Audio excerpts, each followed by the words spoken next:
If I was to kind of wrap up the core of what DSO is about, it's about managing flexibility. And we kind of do that in three ways. One is getting better visibility and predictability of these devices that are on the system. So we need to know where they are, what they're going to do now and into the future. And that's on really short time scales. What are they going to do in the next 5 minutes? What are they going to do in the next 24 hours? But also, what are they going to do in 5 years, 10 years time, so we can plan and operate the system?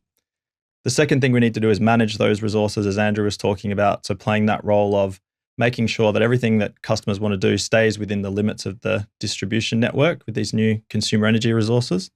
And then finally, it's leveraging those resources. So we're going to have constraints out on the distribution network as customers electrify. There's going to be batteries in the system and other technologies that we can leverage as an alternative to a poles and wires upgrade to be able to support the energy transition at least cost.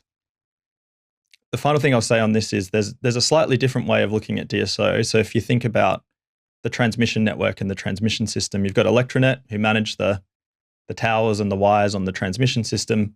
And for many years, since the national electricity market has been formed, AEMO have been managing the market, but also been performing this role of system operator on that part of the network. And so that means they're managing all of the large generators connected to the transmission network. They are the TSO. Mm-hmm. And traditionally, we haven't needed a distribution version of that system operator role because we hadn't had all these generators connected to the system. But now that we do, it's an emerging need to keep the system stable, keep the lights on. Yeah. And we're positioning ourselves to take on that role. And we've already made some really good progress towards it.